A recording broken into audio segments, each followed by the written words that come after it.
Jadi saudara punya variabel, dihitunglah min-nya pakai rumus yang tadi, median, modus. Hasilnya sama. Itu maknanya apa? Datanya berarti homogen, Pak, ya, enggak. Jadinya semua orang menjawabnya sama, berarti, Pak, ya. Oke, jadi yang dimaksud saudara tadi dengan memaparkan median, modus, min, itu hakikatnya adalah kalau nanti ternyata hasil perhitungan menunjukkan angka yang sama, min, median, modus, misalnya sama dengan 25 misalnya, maka datanya itu berdistribusi normal, homogen. Oke, datanya berdistribusi normal. Sehingga kalau saudara menggambar data yang berdistribusi normal, poligonnya itu akan seperti bentuk lonceng atau seperti bentuk huruf N yang di sebelah kiri dan kanannya itu kalau dibagi dua luasnya sama. Itulah data berdistribusi normal. Karena data berdistribusi normal itu merupakan syarat ketika saudara melakukan asumsi klasik. Salah satunya adalah datanya berdistribusi normal. Oke, jelas ya? Nah, sekarang untuk memperjelas, tadi kan ada yang menunjukkan tentang poligon, kelompok 1 atau 2 tadi ya? Kelompok 6A atau 6B ya? Yang ada gambar histogramnya tadi. 6A, Pak, 6A. 6A. Nah, silakan 6C ini di close. Kemudian 1C, silakan merespon 6C di WhatsApp group. Sekarang yang 6A coba ditampilkan gambar histogramnya tadi.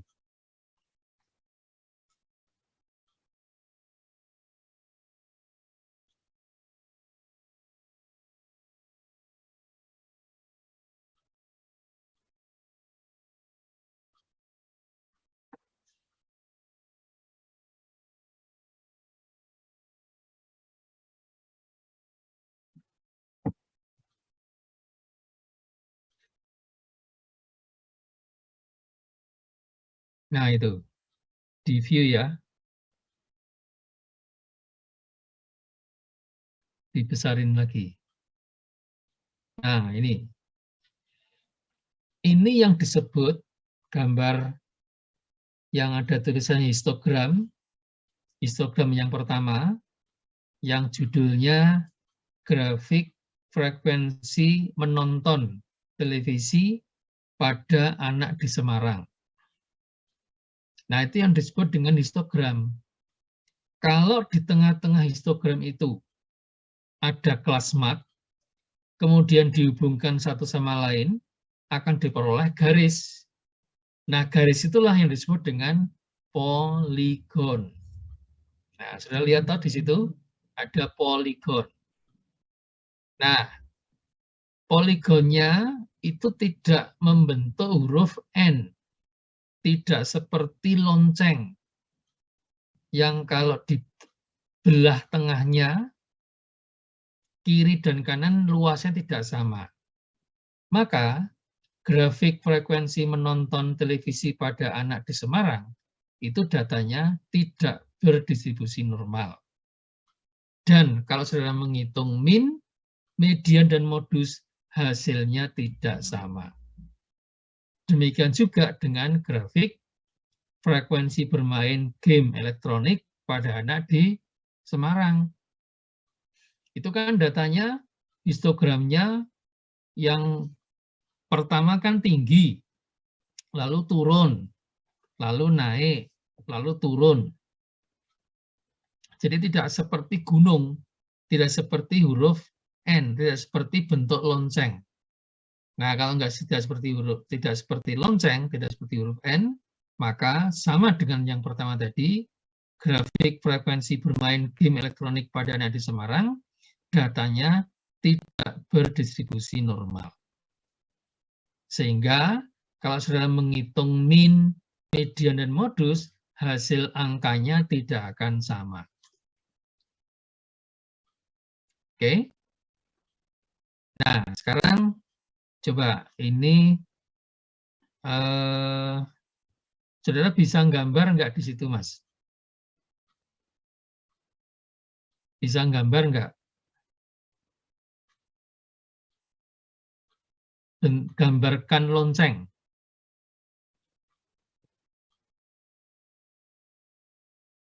Ya Pak, gimana Pak? Saudara bisa nggak gambar lonceng di sini nih?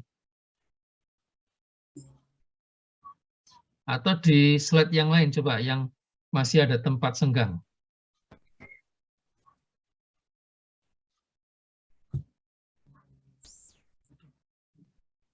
Ngeheng Pak, maaf Pak. Gimana? Jangan.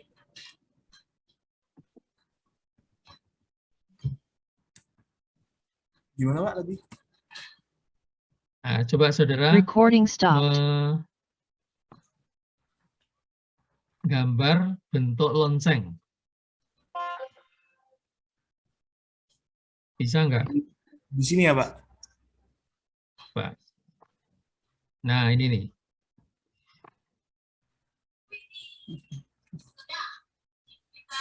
Duh. Ini saya nampak nggak di layarnya masing-masing? Nampak, Pak. Nampak ya? Bisa coba buat ya. Iya, Pak.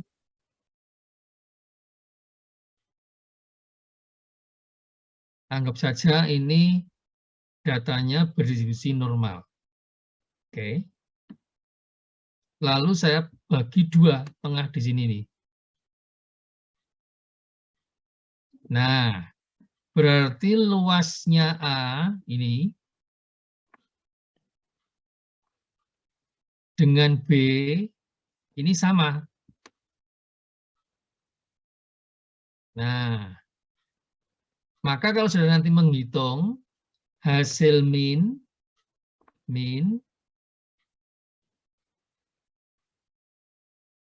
kemudian modus, kemudian min, median, lalu modus, ini modus, MO, modus, itu nilainya sama dengan. Nah, jadi kalau tadi sudah kasih contoh yang 6C tadi, hasil menghitungnya data yang dikelompokkan dibuat dalam bentuk rumus, ada rumusnya kan tadi, lalu keluarlah angka min, median, dan modus. Nilainya sama, misalnya 15, maka datanya berdistribusi normal. Lalu kalau histogramnya digambar, itu akan seperti ini. Sehingga luas daerah A dengan luas daerah B itu akan sama persis. Oke, itulah data berdistribusi normal. Oke, terus yang berikutnya. Tadi di 6A juga menampilkan standar deviasi.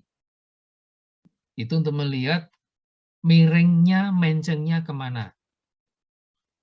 Lalu, tambahan saya, kalau datanya berdistribusi normal, A dan B itu sama kalau dibagi dua, lalu menghitung min, median, dan modus juga sama, maka kalau sudah nanti menggunakan yang disebut dengan ukuran variabilitas yang disebut dengan koefisien.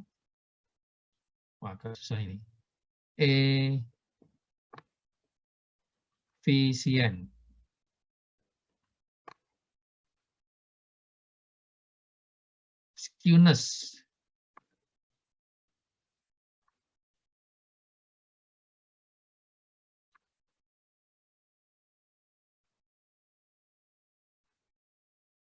koefisien skewness. Yang rumusnya adalah min dikurangi median atau min dikurangi modus dibagi standar deviasi. Kalau distribusinya normal, koefisien skewness-nya hasilnya sama dengan 0. Jadi koefisien yang sama dengan koefisien skewness yang sama dengan 0 itu sama dengan data berdistribusi normal atau min, median, dan modus nilainya sama. Atau kalau datanya dibagi 2 akan menghasilkan luas yang sama. Atau poligonnya membentuk lonceng yang kanan kirinya punya ekor kemiringan yang sama. Nah, itulah distribusinya normal. Oke. Ada pertanyaan?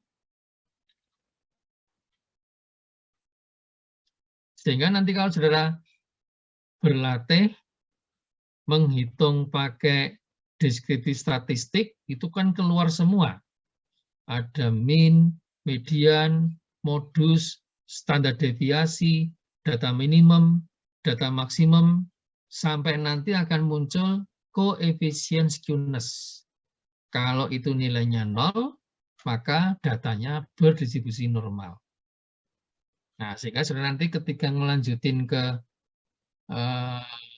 pengujian statistik, pengujian hipotesis, misalnya dengan menggunakan analisis regresi, asumsi klasik, syaratnya kan datanya berdistribusi normal.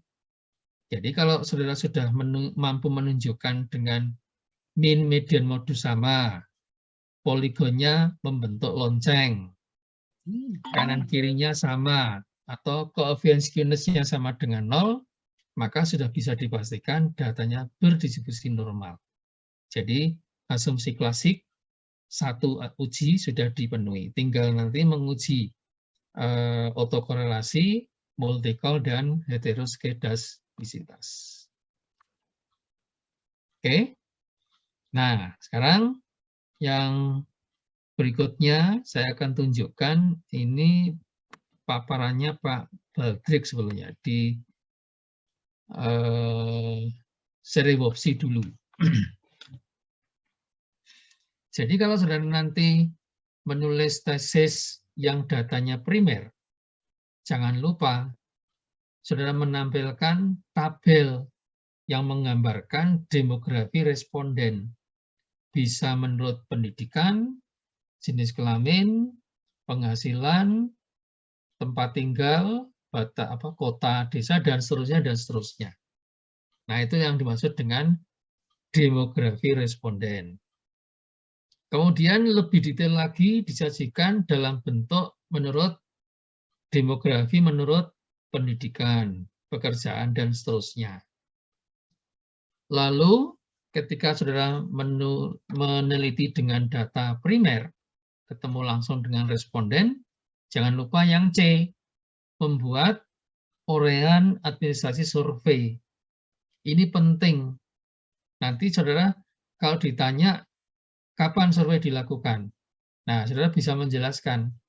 Artinya data C itu bisa menjadi referensi, saudara bisa tambahkan di dalam pembahasan yang ada pada bab 4B. Pembahasan. Lalu saudara menjelaskan tentang responden yang saudara kasih kuesioner, responden yang saudara mintai data primer, itu respon rate-nya berapa? Kalau saudara menyebar 80 kuesioner yang kembali hanya 5, maka tingkat responsibilitasnya kan rendah, 5 dari 80. Nah, berarti saudara harus mengulang. Artinya, ya, ukuran statistik itu, respon rate itu minimal 70%. Jadi kalau sudah nyebar kuesioner 80, jumlah kuesioner yang kembali minimal 70%. 70 kali 80, 56 kuesioner, 56 responden.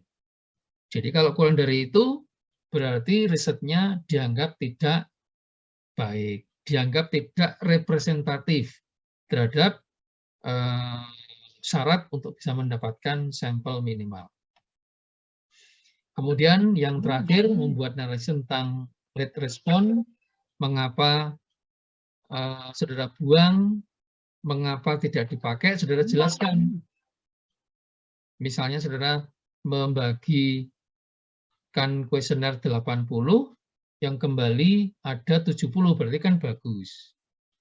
Lalu kembali 70 itu saudara teliti lagi, cek kelengkapan data.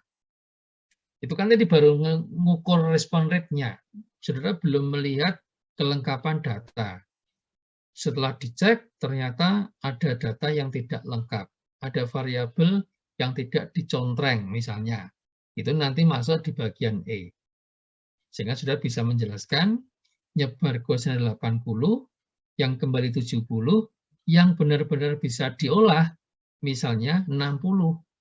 Nah, kalau 70% dari 85,6, yang masuk 60 berarti kan sudah memenuhi minimal untuk bisa menjadi riset yang ilmiah. Lalu berikutnya,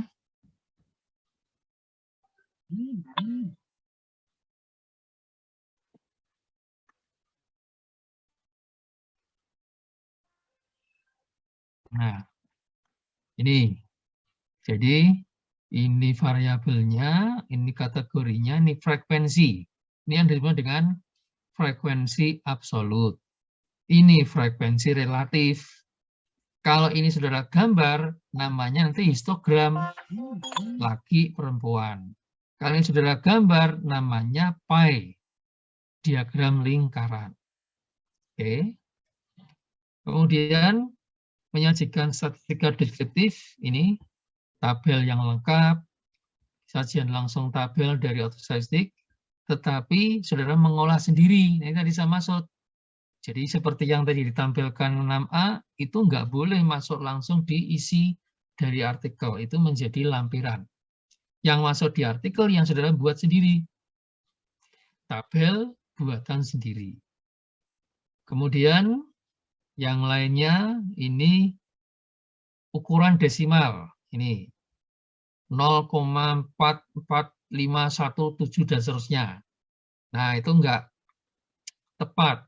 Yang tepat, saudara buat tapi seragam, misalnya 2 desimal. 0,69. 10,54. Nah, itu berarti seragam.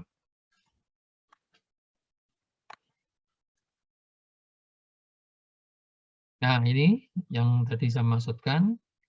Ada informasi, minimum, maksimum, dan seterusnya. Kemudian yang penting ini, kalau saudara mengolah sendiri, nggak usah ditulis sumber diolah.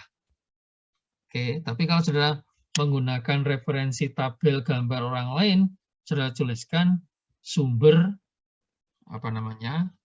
data.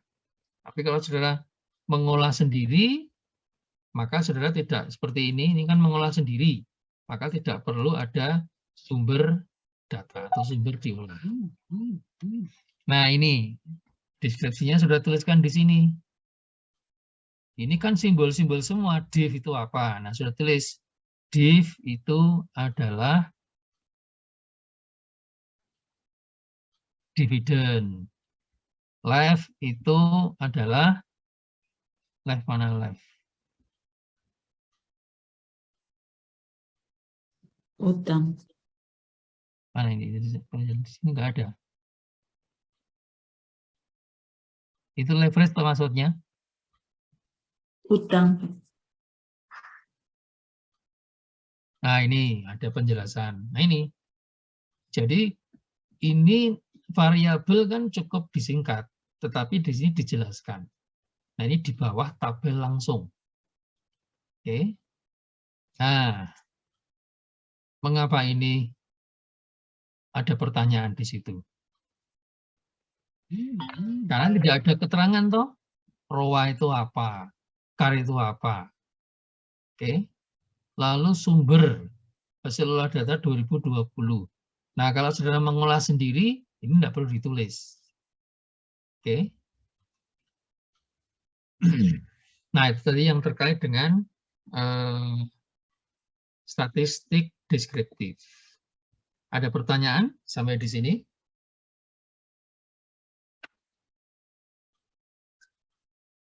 Silakan kalau ada pertanyaan. Mau tanya, Pak. Ya, silakan. Bentar, saya Kan cek grup dulu. Untuk yang merespon,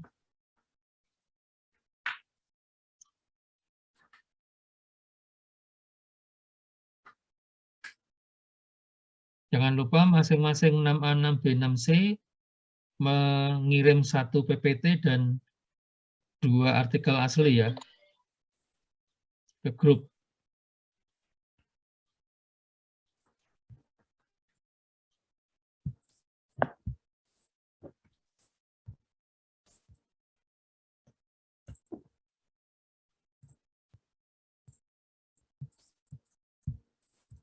Ini 1A,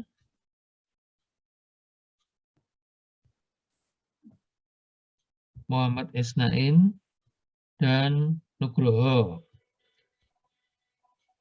Sorry, Daisya, ini sudah ada. Kemudian 1B,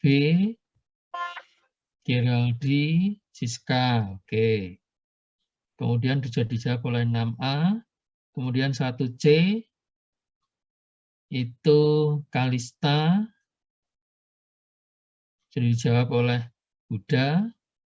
Kemudian Mateas,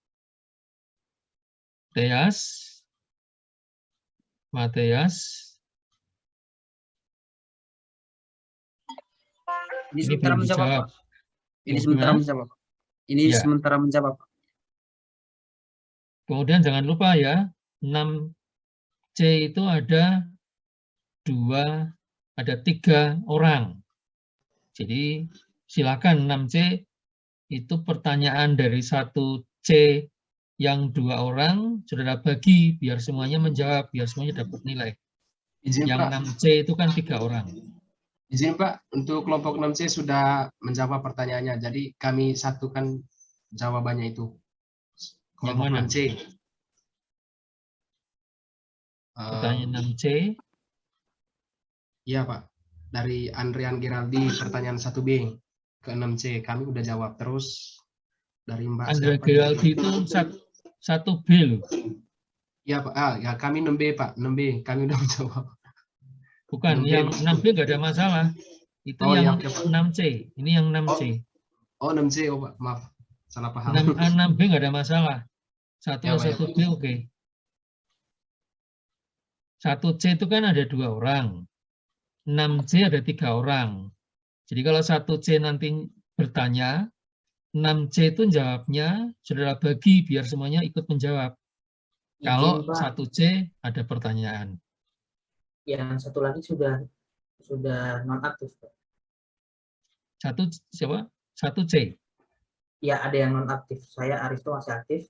Yang satu lagi nggak bisa dihubungi, Pak. Itu yang 1C atau 6C? 6C, Pak. Sebentar.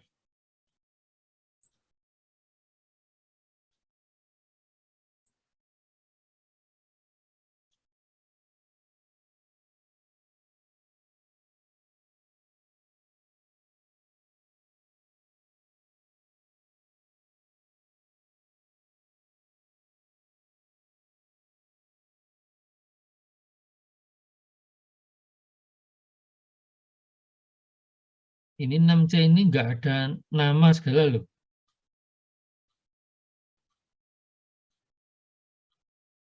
C.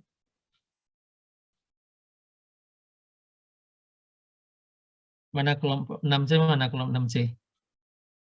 Ya, Pak. Itu saudara ngirim PPT 6C itu nggak ada judul 6C, nggak ada judul nama nomor yang Oke, membuat. Pak, masih revisi lagi ini. Oh, harus sekarang, karena saya harus menilai. Oh ya, Pak, siapa? Jadi yang PPT itu harus ada nama nomor. Yang tidak membuat, saudara jangan tulis di situ.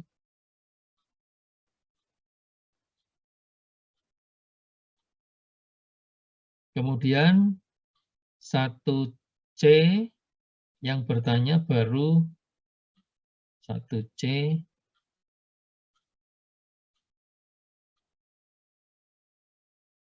Yang bertanya baru 1 orang ya. Sudah 2 orang, Pak. Ya, 1C.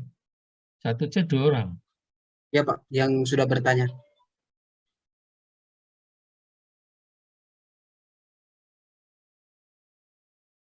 Oh iya. Terus 6C tinggal 2 orang ya. Ya, Pak, tinggal 2 orang, Pak. Nah, itu sudah tulis di PPT-nya ya. Diulangi, dituliskan kelompok 6C, nama mahasiswa, dan nomor. Baik, Pak. Kalau tidak ikut membuat, tidak ikut presentasi, ya jangan ditulis. Oke. Ada pertanyaan untuk materi terakhir? Ada Pak, mau tanya pernah baca rata-rata ukur sama rata-rata harmonis buat apa Pak ya? Gimana? Pernah baca rata-rata ukur sama rata-rata harmonis itu bedanya apa Pak ya? Rata-rata harmonis itu seperti rata-rata timbang. Itu seperti saudara ngitung IPK. Jadi ada unsur bobot. Unsur bobot itu nilai A itu kan mata kuliahnya 3 SKS. Nilainya A. Nah, berarti kan bobotnya 4. 3 kali 4, 12. Lalu mata kuliah lagi namanya mata kuliah B. 3 SKS, tapi dapatnya B, berarti kan 9. Lalu saudara jumlahkan, tadi kan 3 kali 4, 12, ditambah 3 kali 3, 9, 21. 21 dibagi jumlah SKS, 6. Berarti 3, toh? Nah, itu yang disebut dengan harmonis atau tertimbang. Kalau rata ukur, itu seperti menggunakan pola deret ukur. Itu namanya rata-rata ukur. Kalau rata-rata ukur itu menggunakan konsep seperti deret ukur. Kalau rata-rata hitung itu seperti menggunakan satunya deret ukur itu nambahnya itu konstan. 1, ke 3, ke 5, ke 7, ke 9 itu kan berarti nambahnya 2. Deret hitung, deret hitung. Nah, kalau deret ukur yang sudah tanyakan kaitan dengan rata-rata ukur itu 1, kemudian 4, kemudian 9, kemudian 16. Menggunakan pola yang tidak sama. Itu yang disebut dengan deret ukur, konsep menghitung rata-rata ukur. Artinya rata-rata ukur itu tidak menggunakan konsep penimbang. Jadi kalau saudara jumlahkan tinggi badan, ada 2 orang, tingginya 81, yang satu 82, saudara jumlah 193, dibagi 2, 81,5. Itu rata-rata ukur. Tapi kalau rata-rata harmonis, itu seperti tertimbang, ada unsur bobot. Seperti ngitung IPK atau IP mahasiswa. Itu. Nah, dalam konsep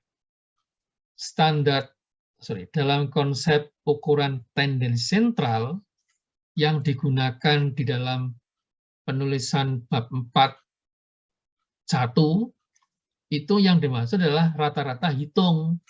Jadi min tadi. Jadi nanti min rata-rata hitung ditambah dengan data minimum, data maksimum, standar deviasi.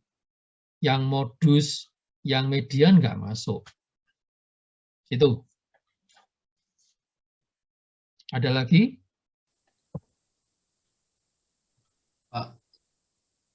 Pak, untuk Ya. materi ujiannya itu dari PPT yang dibagikan oleh Pak Rudi atau dari PPT kelompok, Pak? PPT yang akan ujiannya itu menggunakan materi yang saya bagikan plus materi dari PPT yang saudara susun. Makanya kan mengapa saya minta share di grup, itu biar semuanya ikut membaca. Jadi PPT saudara per kelompok plus materi dari saya itu adalah bahan ujian minggu depan, 26 Juli.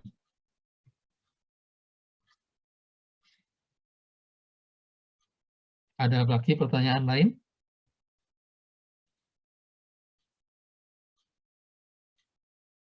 Oke, kalau tidak ada, untuk pertemuan terakhir, saya sampai di sini. Kemudian jangan lupa, minggu depan mulai ujian, siapkan untuk seluruh materi kuliah.